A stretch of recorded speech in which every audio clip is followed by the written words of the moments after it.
జ్యోతిషాస్త్రరీత్యా ద్వాదశ రాశుల్లో రెండవ రాశి అయినటువంటి వృషభ రాశి మిత్రులారా, మీరు కృత్తికా నక్షత్రం 2, 3, 4 పాదములు, రోహిణీ నక్షత్రం 1, 2, 3, 4 పాదములు, మృగశిర నక్షత్రం 1, 2 పాదాలకు జన్మించిన మీరు వృషభ రాశి వారిగా పరిగణించబడుతున్నారు. ఈ నెల మీకు శుభాశుభ ఫలితాలు ఎలా ఉన్నాయంటే చాలా శుభవార్తలు అందుకోబోతున్నారండి వృషభ రాశి మిత్రులారా. 10వ ఇంట్లో శని, ప్రభుత్వ వ్యవహారాల్లో రాజకీయంగా ఉన్న వాళ్ళకి పదవి పొందుతారు. ఆ పదవి వచ్చి ఉంటే దాని ద్వారా లబ్ధి పొంది ముందుకు వెళ్ళే అవకాశాలు సజావుగా సాగుతాయి. దేనిలోనైనా విజయం సాధిస్తారు. శత్రువులు మీకు తల వంచుతారు. పరోక్షంగా కూడా లాభపడతారు. ఊహించని ధన ప్రవాహం కూడా వచ్చే అవకాశం చాలా ఉంది.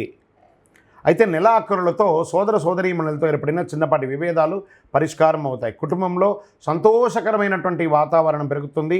ఆకస్మిక అదృష్టం కూడా వృషభ రాశి వారికి కలిసి వస్తుందని కూడా చెప్పచ్చు. రుణాలపై శ్రద్ధ వహించండి. మీరు ఎవరికైనా ఇవ్వాల్సి ఉంటే వాళ్ళకి ఎలా సకాలంలో ఇవ్వాలో ఆలోచించండి. మాసం చివరి భాగంలో బంధువులు స్నేహితుల వల్ల లాభం ఉంటుంది.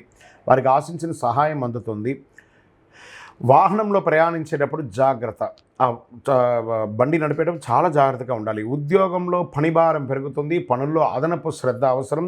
చిన్న పొరపాటు కూడా మీ యొక్క జీవితాన్ని ఇబ్బంది పెట్టే అవకాశాలు ఉంటాయి. జాగ్రత్త. సహ ఉద్యోగులతో అనుకూలంగా మీరు వెళ్ళండి. ఆశించిన ఫలితం మీకు వస్తుంది. ఎక్కువ మాట్లాడకండి. మాట్లాడడం మానండి.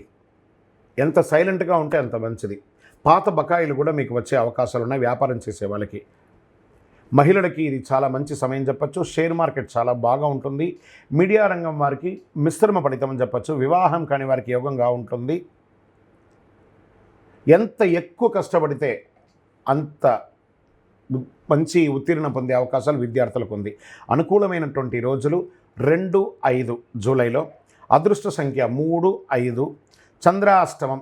ఈ 2 రోజులు 2.5 రోజులు జాగ్రత్తగా ఉండాలి. జూలై 19, 7, 2024 3 గంటల 25 నిమిషాల నుండి 21, 7, 2024 7 గంటల 27 నిమిషాల వరకు ఉదయం చంద్రాష్టమం ఉంటుంది. ఈ 2 రోజులు వాహనం నడిపేటప్పుడు జాగ్రత్త.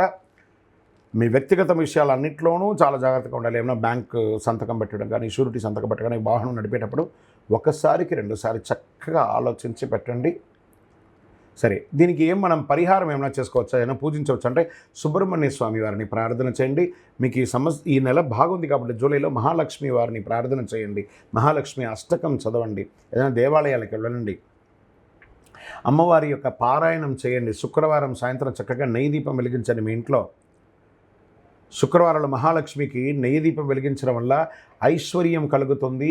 కరుంగాళి మాలను కూడా ధరించండి. చాలా విశేషమైనటువంటి ఫలితాన్ని పొందుతారు. మీ యొక్క వ్యక్తిగత జాతకం తెలుసుకోవాలనుకుంటే మీ పరిసర ప్రాంతాల్లో ఉన్న సద్గురువులని సంప్రదించండి. మీ యొక్క date of birth, time of బర్త్తో, లేదా మా ద్వారా తెలుసుకోవాలనుకుంటే ఈ కింద నంబర్కి మీ పేరు, date of birth, time of birth, place of birth WhatsApp చేసి మెసేజ్ పెట్టండి. ఇంకను సకల దోషాలు తొలగడానికి, ఆనందంగా ఉండడానికి మీ పరిసర ప్రాంతాల్లో ఉన్న మీ ఇష్ట దైవానికి వెళ్ళి మీ వయస్సు ఎంత ఉందో అన్ని నువ్వుల నూనెతో దీపం వెలిగించండి. విజయోస్తు.